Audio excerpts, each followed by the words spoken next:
علی بن سفیان وہاں محافظ کھڑے کر رہا تھا، ناجی زکوئی کو آخری ہدایات دے رہا تھا۔ اس شام زکوئی کا حسن کچھ زیادہ ہی نکل آیا تھا۔ ناجی نے اسے سر سے پاؤں تک دیکھا اور کہا، صلاح الدین ایوبی پر تمہارے جسمانی حسن کا شاید اثر نہ ہو، اپنی زبان استعمال کرنا اور وہ سبق نہ بھولنا جو میں اتنے دنوں سے تمہیں پڑھا رہا ہوں۔ جشن میں گھوڑے سواروں، شتر سواروں نے سواری کے متعدد کرتب دکھائے۔ اس کے بعد تیغ زنی اور بغیر ہتھیاروں کی لڑائی کے مظاہرے ہوئے جن میں کئی ایک سپاہی زخمی ہو گئے۔ صلاح الدین ایوبی شجاعت اور بے خوفی کے ان مظاہروں اور مقابلوں میں جذب ہو کر رہ گیا تھا۔ اسے ایسی ہی بہادر فوج کی ضرورت تھی۔ اس نے علی بن سفیان کے کان میں کہا، اگر اس فوج میں اسلامی جذبہ ہو تو صرف اسی فوج سے صلیبیوں کو گھٹنوں بھٹا سکا ہوں۔ بہادری، شہ سواری اور تیغ زنی وغیرہ کے مظاہروں اور مقابلوں میں تو یہ فوج عسکری اور جنگی معیار پر پوری اتری تھی، مگر کھانے کے وقت آیا تو یہ فوج بدتمیزوں، بلاناشوں اور ہنگامہ پرور لوگوں کا بے قابو ہجوم بن گئی۔ 50,000 فوج میں سے آپ نے یہ سپاہی دعوت کے لیے کس طرح منتخب کیے تھے؟ کیا یہ آپ کے بدترین سپاہی ہیں؟ نہیں امیر مصر، ناجی نے گلامانہ لہجے میں جواب دیا، یہ 2000 عسکری میرے بہترین آدمی ہیں۔ آپ نے ان کے مظاہرے دیکھے، ان کی بہادری دیکھی، میدان جنگ میں یہ جس جان بازی کا مظاہرہ کریں گے وہ آپ کو حیران کر دے گی۔ آپ ان کی بدتمیزی کو نہ دیکھیں، یہ آپ کے ایک اشارے پر جانیں قربان کر دیں گے۔ میں انہیں کبھی کبھی کلی چھٹی دے دیا کرتا ہوں تاکہ مرنے سے پہلے دنیا کے رنگ و بو سے پورا لٹا لیں۔ صلاح الدین ایوبی نے اس استدلال کے جواب میں کچھ بھی نہ کہا۔ ناجی جب دوسرے مہمانوں کی طرف توجہ ہوا تو صلاح الدین ایوبی نے علی بن سفیان سے کہا، میں جو دیکھنا چاہتا تھا وہ دیکھ لیا ہے۔ یہ سوڈانی عسکری شراب اور ہنگامہ آرائی کے عادی ہیں، تم کہتے ہو کہ ان میں جذبہ نہیں، میں دیکھ رہا ہوں کہ ان میں کردار بھی نہیں۔ اس فوج کو اگر تم میدان جنگ میں لے گئے تو یہ لڑنے کی بجائے اپنی جان بچانے کا کریں گی اور مال غنیمت لوٹے گی اور مفتوحہ کی عورتوں کے ساتھ وحشیانہ سلوک کرے گی۔ اس کا علاج یہ ہے، علی بن سفیان نے کہا، کہ آپ نے مختلف فریقوں سے جو فوج تیار کی ہے انہیں ناجی کے اس 50,000 سوڈانی لشکر میں مدغم کر دیا جائے۔ برے سپاہی اچھے سپاہیوں کے ساتھ مل جل کر اپنی عادتیں بدل دیا کرتے ہیں۔ صلاح الدین ایوبی مسکرایا اور علی سے کہا، تم یقیناً میرے دل کا راز جانتے ہو، میرے منصوبہ یہی ہے جو میں ابھی تمہیں نہیں بتانا چاہتا تھا، کسی سے اس کا ذکر نہ کرنا۔ علی بن سفیان میں یہی وصف تھا کہ دوسروں کے دلوں کے راز جان لیتا تھا اور غیر معمولی طور پر ذہین تھا۔ وہ کچھ اور کہنے ہی لگا تھا کہ اس کے سامنے کئی اور مشعلیں روشن ہو گئیں۔ زمین پر بیش قیمت قالین بچھے ہوئے تھے، شہنائی اور سارنگ کا ایسا میٹھا اور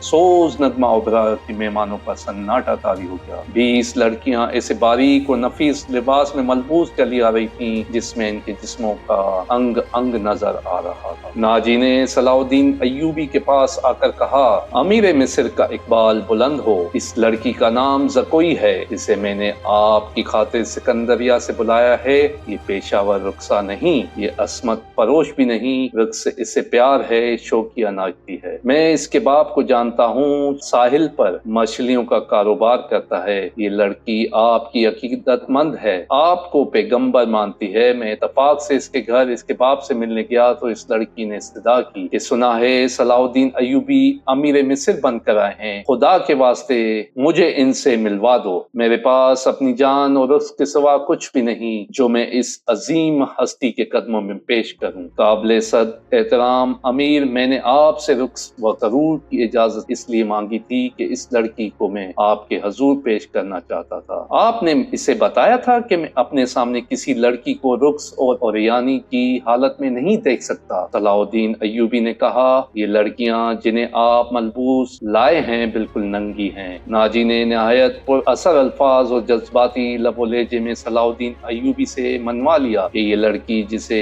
اس نے ایک بردہ فروش سے خریدا تھا، شریف باپ کی باسمت بیٹی ہے۔ اس نے صلاح الدین ایوبی سے کہلوا لیا، اچھا اسے میرے خیمے میں بھیج دو۔ صلاح الدین ایوبی نے کہا اور ناجی ہرن کی طرح چوکڑیاں بھرتا خیمے سے۔ تھوڑا ہی وقت گزرا ہوگا کہ صلاح الدین ایوبی کے محافظوں نے ایک رقصہ کو اس کے خیمے کی طرف آتے دیکھا۔ خیمے کی ہر طرف مشعلیں روشن تھیں۔ روشنی کا یہ انتظام علی بن سفیان نے کرایا تھا تاکہ رات کے وقت محافظ گرد و پیش کو اچھی طرح دیکھ سکیں۔ رقصہ قریب آئی تو انہوں نے اسے پہچان لیا۔ انہوں نے اسے رقص میں دیکھا تھا، یہ وہی لڑکی تھی جو ٹوکرے میں سے نکلی تھی، وہ زکوئی تھی۔ وہ رخ کے لباس میں تھی، یہ لباس توبہ شکن تھا۔ محافظوں کے کمانڈر نے اسے روک لیا۔ زکوئی نے اسے بتایا کہ اسے امیر مصر صلاح الدین ایوبی نے بلایا ہے۔ کمانڈر نے اسے بتایا کہ یہ ان امیروں میں سے نہیں جو تم جیسی فحاشہ لڑکیوں کے ساتھ راتیں گزارتے ہیں، آپ ان سے پوچھ لیں۔ زکوئی نے کہا، میں بن بلائے آنے کی جرات نہیں کر سکتی، ان کا بلاوا تمہیں کس طرح ملا تھا؟ کمانڈر نے پوچھا۔ صلاح ناجی نے کہا ہے کہ تمہیں امیر مصر بلاتے ہیں۔ زکوئی نے کہا، آپ کہتے ہیں تو میں واپس چلی جاتی ہوں۔ امیر نے جواب طلبی کی تو خود بھگت لینا، بادشاہوں کا کوئی کردار نہیں ہوتا۔ کمانڈر نے جل کر کہا، صلاح الدین ایوبی شراب بھی پیتا ہوگا، ہم پر جھوٹی پارسائی کا روب جمایا جاتا ہے۔ ان کی نگاہوں میں صلاح الدین ایوبی کا جو بت تھا وہ ٹوٹ پھوٹ گیا۔ اس بت میں ایک عربی شہزادہ نکلا جو عیاش اور بدکار تھا، پارسائی کے پردے میں گناہ کا مرتکب ہو رہا تھا۔ ناجی بہت خوش تھا۔ صلاح الدین ایوبی کی خوشنودی کے لیے اس نے شراب سونگی بھی نہیں دی۔ وہ اپنے خیمے میں بیٹھا مسرت سے جھوم رہا تھا۔ اس کے سامنے اس کا نائب سالار روش بیٹھا تھا۔ اس نے ناجی سے کہا، اسے گئے بہت وقت گزر گیا ہے، معلوم ہوتا ہے ہمارے تیر صلاح الدین ایوبی کے دل میں اتر گیا ہے۔ میرا تیر خطا کب گیا تھا؟ ناجی نے کہکا لگا کر کہا، اگر یہ تیر خطا جاتا تو فوراً یہی لوٹ کر میرے پاس آ جاتا۔ رات کا آخری پہر تھا جب زکوئی صلاح الدین ایوبی کے خیمے سے نکلی۔ ناجی کے خیمے میں جانے کی بجائے وہ دوسری طرف چلی گئی۔ راستے میں ایک آدمی کھڑا تھا جس کا جسم سر سے پاؤں تک ایک ہی لبادے میں ڈھکا ہوا تھا۔ اس نے دھیمی سی آواز میں زکوئی کو پکارا۔ وہ اس آدمی کے پاس چلی گئی۔ وہ آدمی اسے ایک خیمے میں لے گیا۔ بہت دیر بعد وہ اس خیمے سے نکلی اور ناجی کے خیمے کا رخ کر لیا۔ ناجی اس وقت تک جاگ رہا تھا۔ وہ کئی بار باہر نکل کر صلاح الدین ایوبی کے خیمے کو دیکھ چکا تھا کہ زکوئی نے صلاح الدین ایوبی کو پھانس لیا ہوگا۔ وہ اسے آسمان کی بلندیوں سے گھسیٹ کر ناجی کی ذہنی پستیوں میں لے آئی ہے۔ کیا یہ نہیں ہو سکتا امیر مصر زکوئی کے ساتھ باقاعدہ شادی کر لے؟ روش نے کہا، اس صورت میں یہ خطرہ ہے کہ لڑکی ہمارے کام کی نہیں رہے گی۔ وہ ہے تو ہوشیار، ناجی نے کہا، مگر رخسا کا کیا بھروسہ؟ وہ رخسا کی بیٹی ہے اور تجربے کار پیشہ ور ہے، دھوکہ دے سکتی ہے۔ وہ گہری سوچ میں کھویا ہوا تھا کہ زکوئی اس کے خیمے میں داخل ہوئی۔ اس نے ہنس کر کہا، اپنے امیر کے جسم کا وزن کرو اور لاؤ اتنا سونا۔ آپ نے میرا یہی انعام مقرر کیا تھا نا؟ پہلے بتاؤ ہوا کیا؟ ناجی نے بے تابی سے پوچھا۔ جو آپ چاہتے تھے، زکوئی نے جواب دیا۔ آپ کو کس نے بتایا تھا کہ صلاح الدین ایوبی پتھر ہے، فولاد ہے اور وہ مسلمانوں کے اللہ کا سایہ ہے؟ اس نے زمین پر پاؤں کا ٹھڈ مار کر کہا، وہ اس ریت سے زیادہ بے بس ہے جسے ہوا کے ہلکے ہلکے جھونکے اڑاتے پھرتے ہیں۔ میرے متعلق کوئی بات ہوئی تھی؟ ناجی نے پوچھا۔ ہاں، زکوئی نے جواب دیا۔ پوچھتا تھا ناجی کیسا آدمی ہے؟ میں نے جواب دیا کہ مصر میں اگر کسی پر آپ کو اعتماد کرنا چاہیے تو صرف ناجی ہے۔ اس نے پوچھا کہ تم کس طرح اسے جانتی ہو؟ میں نے کہا، وہ میرے باپ کے گہرے دوست ہیں، ہمارے گھر گئے تھے اور میرے باپ سے کہتے تھے کہ میں صلاح الدین ایوبی کا غلام، مجھے اس سمندر میں کودنے کا حکم دیں گے تو میں کود جاؤں گا۔ پھر اس نے پوچھا، تم باعصمت لڑکی ہو؟ میں نے کہا، میں آپ کی لونڈی ہوں۔ آپ کا ہر حکم سر آنکھوں پر۔ کہنے لگا، کچھ دیر میرے پاس بیٹھو۔ میں اس کے پاس بیٹھ گئی۔ وہ ایک پتھر تھا تو موم ہو گیا۔ میں نے موم کو اپنے سانچے میں ڈال لیا۔ صحرا کی اس پرسرار رات کی کوکھ سے جس صبح نے جنم لیا وہ کسی بھی صحرائی صبح سے مختلف نہ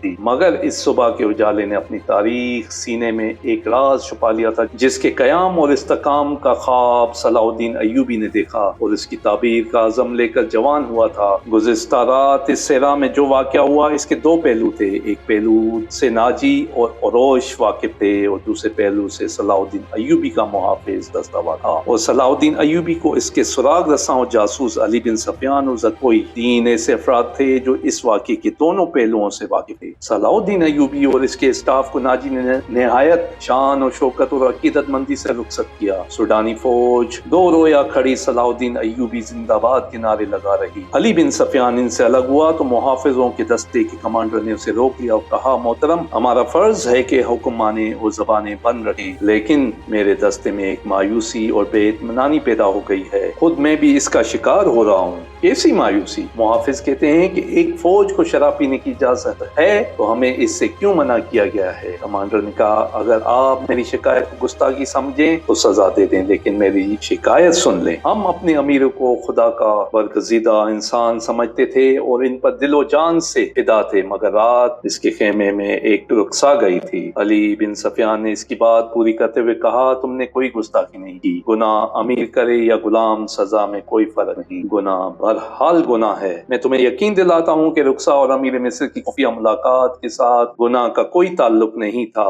یہ کیا تھا؟ ابھی نہیں بتاؤں گا، آہستہ آہستہ وقت گزرنے کے ساتھ ساتھ تم سب کو معلوم ہو جائے گا کہ رات کیا ہوا تھا۔ اس نے کمانڈر کے کندھے پہ ہاتھ رکھ کر کہا میری بات غور سے سنو عامر بن صالح، تم پرانے عسکری ہو، اچھی طرح جانتے ہو کہ فوج اور فوج کے سربراہوں کے کچھ راز ہوتے ہیں جن کی حفاظت ہم سب کا فرض ہے۔ رخصا کا امیر مصر کے خیمے میں جانا بھی ایک راز ہے۔ اپنے جان بازوں کو کسی شک میں نہ پڑنے دو اور کسی سے ذکر تک نہ ہو کہ رات کیا ہوا تھا۔ علی بن سفیان کی قابلیت اور کارناموں سے کمانڈر آگاہ تھا، مطمئن ہو گیا اور اس نے اپنے دستے کے شکوک رفع کر دیے۔ ہاں ناجی، صلاح الدین ایوبی نے تحمل سے جواب دیا، میں نے کل سارا دن اور رات کا کچھ حصہ صرف کر کے اور بڑی گہری سوچ و بچار کے بعد یہ فیصلہ تحریر کیا ہے کہ جس فوج کے تم سالار ہو اسے مصر کی فوج میں اس طرح مدغم کر دیا جائے کہ ہر دستے میں سوڈانیوں کی نفری صرف 10% اور تمہیں یہ حکم بھی مل چکا ہوگا کہ تم اب فوج کے سالار نہیں ہوگے، تم فوج کے مرکزی دفتر میں آ جاؤ گے۔ کیا عالی مقام، ناجی نے کہا، مجھے کس جرم کی سزا دی جا رہی ہے؟ اگر تمہیں یہ فیصلہ پسند نہیں تو فوج سے الگ ہو جاؤ۔ صلاح الدین ایوبی نے کہا معلوم ہوتا ہے میرے خلاف سازش کی گئی ہے۔ ناجی نے کہا آپ کے بلند دماغ و گہری نظر کو چھان بین کر لینی چاہیے، مرکز میں میرے بہت سے دشمن ہیں میرے دوست۔ صلاح الدین ایوبی نے کہا میں نے یہ فیصلہ صرف اس لیے کیا کہ میرے انتظامی اور فوج سے سازشوں کا خطرہ ہمیشہ کے لیے نکل جائے، اور میں نے فیصلہ کیا ہے کہ فوج میں کسی کا عہدہ کتنا ہی اونچا کیوں نہ ہو اور کتنا ہی ادنا کیوں نہ ہو، وہ شراب نہ پیے، ہلڑ بازی نہ کرے اور فوجی جشنوں میں نہ